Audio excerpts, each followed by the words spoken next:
तुम मेरे हो भाग 11। दोस्तों, कहानी बहुत ही इंटरेस्टिंग है। चैनल पर पहली बार आया है तो वीडियो को एक लाइक करके चैनल को सब्सक्राइब कर दीजिएगा। चलिए कहानी को शुरू करते हैं।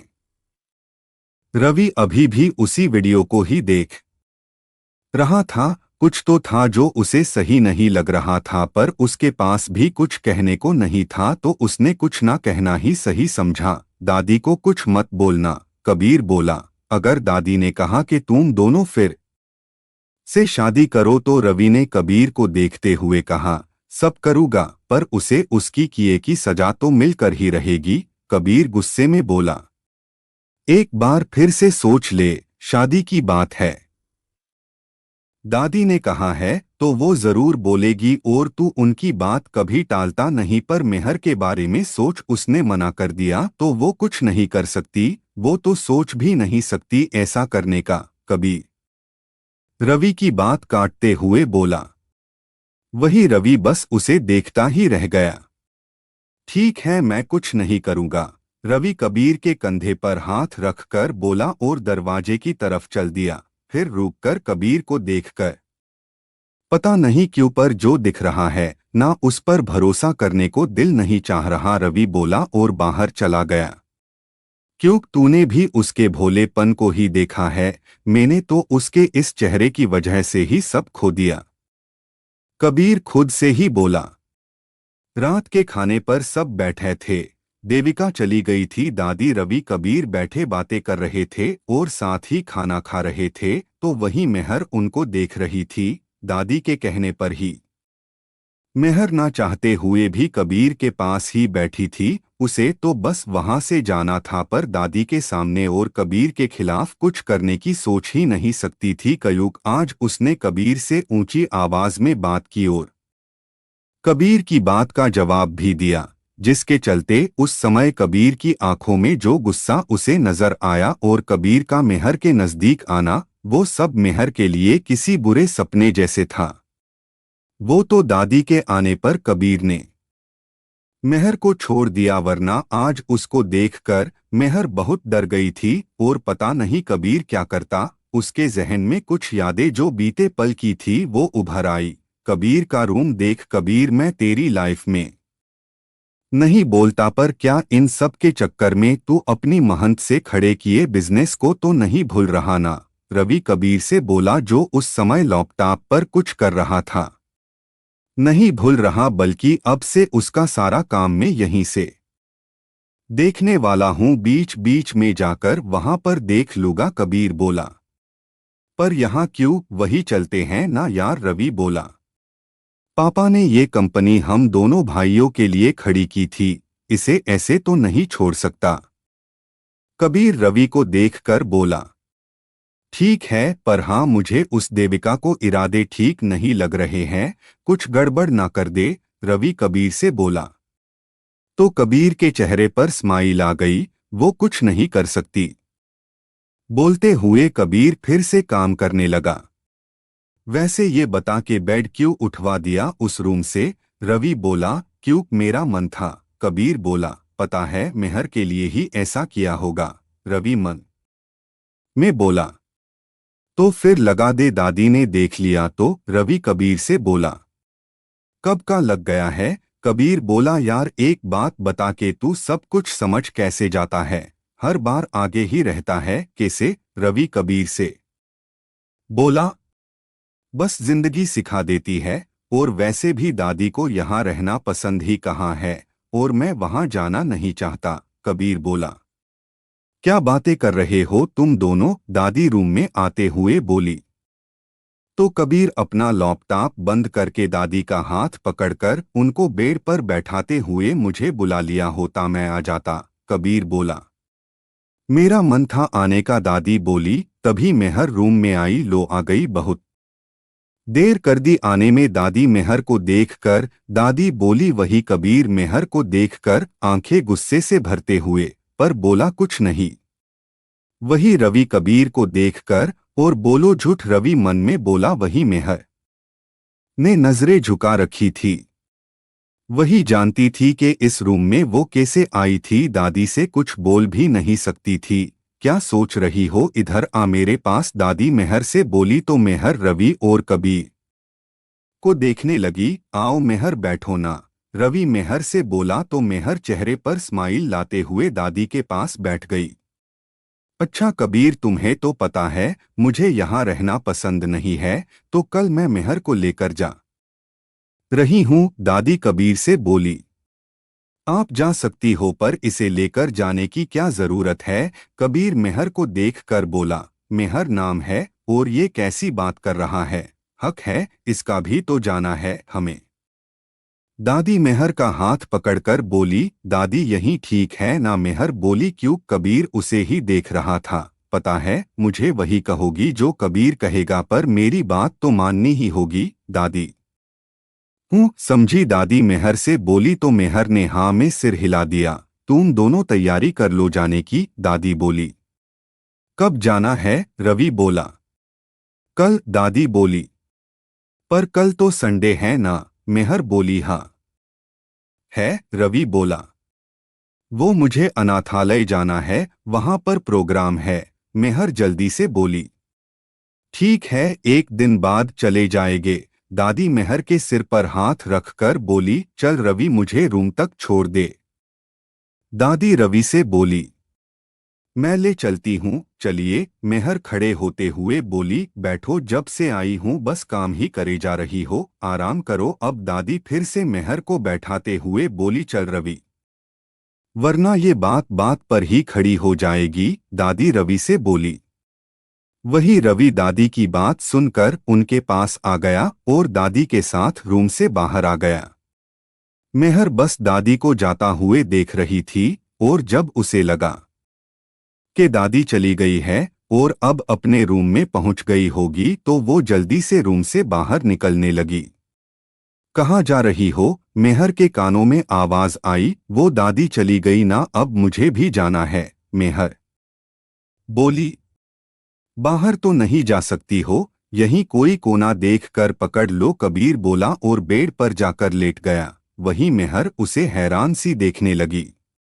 सर, ये कुछ ज्यादा नहीं है, आप ऐसे कैसे बोल सकते हैं, मुझे ये बात मंजूर नहीं है, मुझे बाहर जाना है, मेहर लेटे हुए कबीर को देखकर बोली और दरवाजे की तरफ चल दी। वही कबीर मेहर की बात सुनकर भी लेटा ही रहा और उसे ही देखने लगा।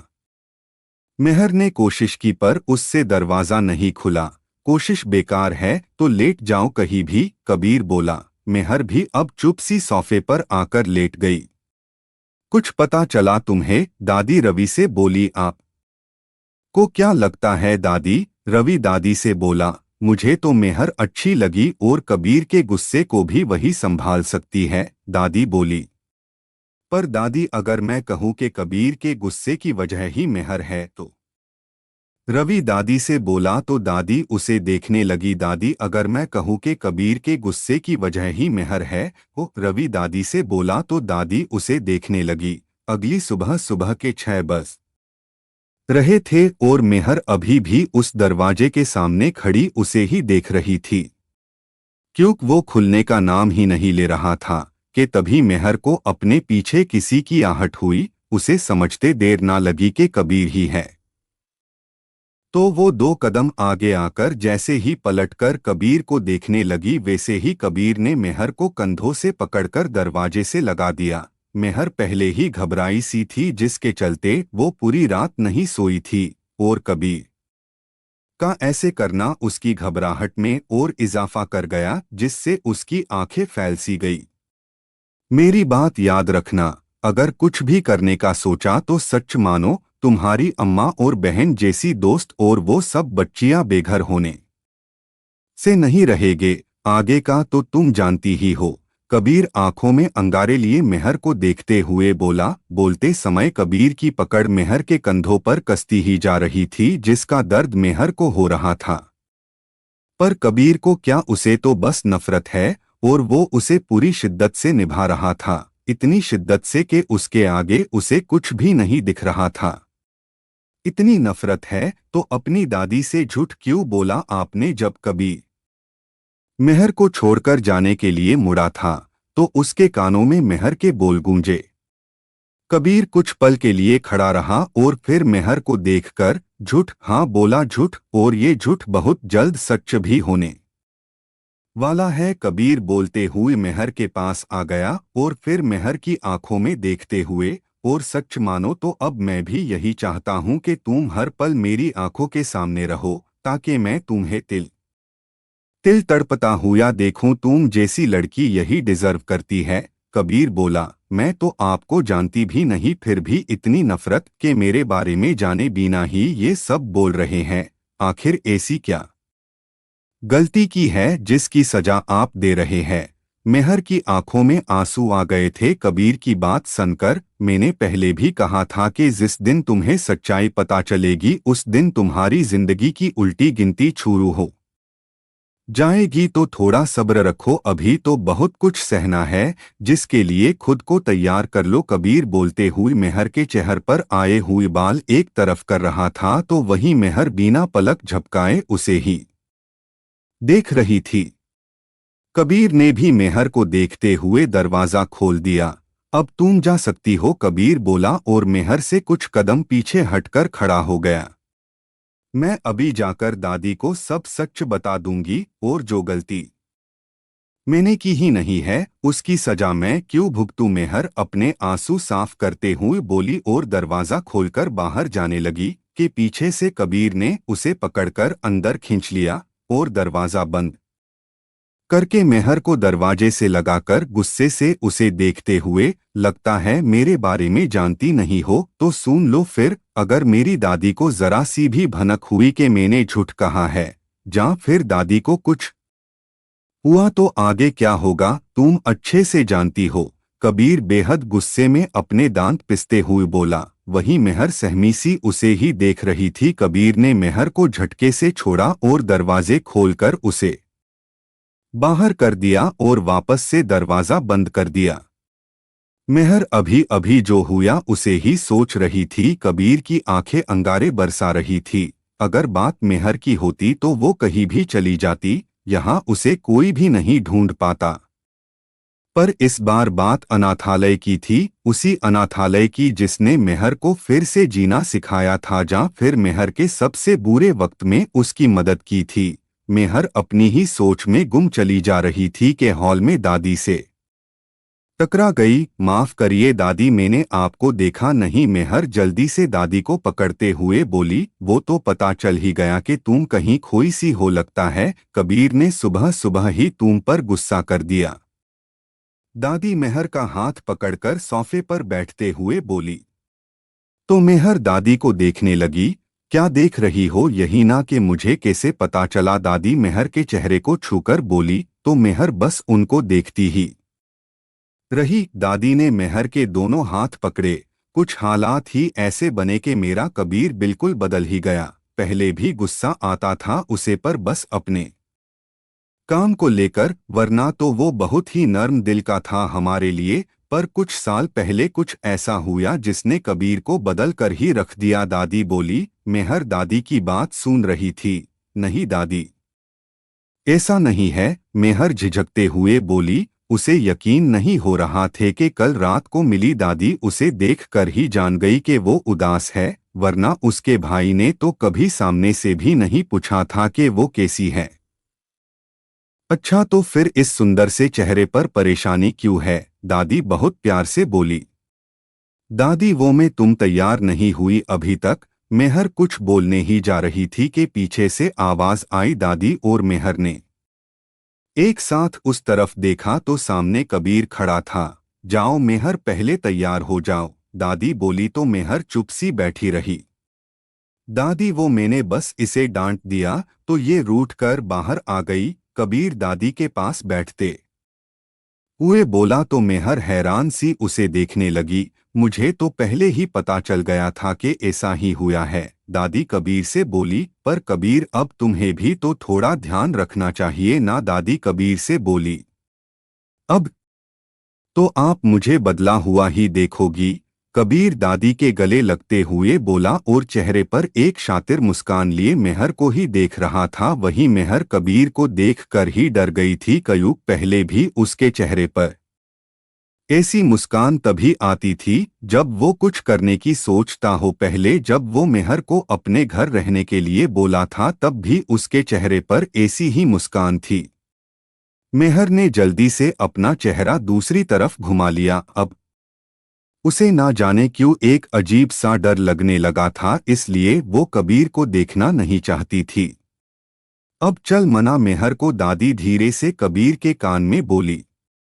अभी मनाता हूँ, बोलते हुए कबीर मेहर के सामने आकर बैठ गया। चलो अब माफ भी कर दो, कबीर बोला तो मेहर हैरान सी उसे देखती ही रह गई। ठीक है बाबा, तुम्हें जो पसंद है वही पहनो, चलो उठो अब, बोलते हुए कबीर ने मेहर का हाथ पकड़कर उसे खड़ा करा। जाओ तैयार हो जाओ, अनाथालय भी जाना है ना आज, बोलते हुए कबीर मेहर के साथ ही चलने लगा। तुम्हें क्या लगता है कि मैंने ये सब क्यों करा? कबीर जो अभी तक खुश था एकदम से उसके चेहरे की स्माइल की जगह गुस्से ने ले ली। ज्यादा होशियारी मत करना, बोलते हुए कबीर मेहर को अपने रूम में ही ले गया और एक कबर्ड के सामने खड़े होकर खोलो इसे, कबीर बोला। मेहर ने जल्दी से कबर्ड खोला तो देखा कि उसमें वैसी ही सारी ड्रेस थी जैसी मेहर पहनती थी, पर हाजे सब बहुत महंगी लग रही थी। तुम्हारे पास आधा घंटा है तो जल्दी से तैयार हो जाओ, बोलते हुए कबीर बाहर चला गया और मेहर बस देखती ही रह गई। मेहर ने फिर से एक नज़र उन कपड़ों पर डाली जिनमें उसे एक काले रंग का फ्रॉक सूट नजर आया तो मेहर ने उसे ले लिया। मेहर की जरूरत का सारा सामान उस कबर्ड में था जिसे मेहर लेकर मरे हुए कदमों से बाथरूम की तरफ चली गई। दादी रवि के साथ बाहर गार्डन में बैठी थी, वहीं मेहर रसोई में लगी हुई थी ब्रेकफास्ट बनाने और कबीर अपने जिम रूम में था। मेहर के मुताबिक क्यों कबीर सुबह के वक्त वही होता था। मेहर ने बालों का रफ जुड़ा बना रखा था और जल्दी से खाना बनाने में लगी हुई थी। कबीर रसोई में अपना पानी और चाय लेने आया तो मेहर को देखता ही रह गया। उस काले रंग के सूट में मेहर के बस हाथ, गर्दन और चेहरा ही दिख रहे थे तो कबीर वही स्लेब के सहारे खड़े होकर देखने लगा। वैसे तुम जैसी लड़कियां तो अपने शरीर की नुमाइश करती है, तो फिर तुम जे कपड़े का थान लपेट कर क्यों रखती हो? कबीर बोला तो मेहर जो उसे ही देख रही थी वो बस चुप सी वापस से अपने काम में लग गई। कबीर भी उसे ही देखता रहा। जब कोई जवाब नहीं आया तो वो कुछ कहने ही जा रहा था कि दादी की आवाज कानों में पड़ी तो मेहर ने अपनी आंखें जल्दी से साफ करी और वही कबीर दादी के पास चला गया। कुछ चाहिए तो बता दो ना दादी, आप बस आराम करो, कबीर दादी से बोला। इस उम्र में चलती फिरती रहूंगी तो ही सही है, वरना इन बुढ़ी हड्डियों में जंग लग जाएगा, दादी कबीर से बोली। चलिए दादी बैठिए, मैं बस खाना ही लगाने जा रही थी, मेहर बोली। अच्छा सुनो, आज हम अनाथालय जा रहे हैं तो पहले मार्केट जाना है, फिर चलेंगे उस तरफ, दादी बोली। ठीक है दादी, जैसा आप कहे, कबीर बोला और खाना खाने लग गया। दादी के कहने पर मेहर ने लाल रंग का फर्क सूट पहन रखा था जिसे अनाथालय की छोटी बच्चियां बड़े ही ध्यान से देख रही थी। सबको पता था वहां पर कि मेहर को लाल रंग से ही डर लगता है। वाओ दी, आप तो बहुत सुंदर लग रही हो, एक छोटी बच्ची मेहर से बोली। आप भी बहुत सुंदर लग रही हो, मेहर उस बच्ची से बोली। मेहर का ध्यान बस दादी और अम्मा पर ही था कि कहीं दादी कोई बात ना कर दे। वही कबीर और रवि मजे से बैठे हुए तैयार हुई लड़कियों को ही देख रहे थे। कबीर अभी भी मौका है, कहीं दादी कुछ बोल ना दे। रवि कबीर से बोला, कुछ नहीं होगा, तू बस देखता जा, कबीर बोला तो रवि भी चुप कर गया। पता नहीं क्या सोच कर बैठा है।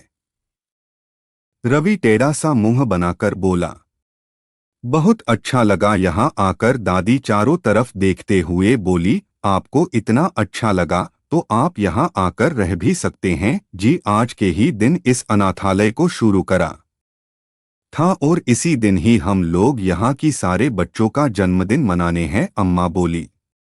ये तो बहुत ही अच्छी बात है, दादी बोली।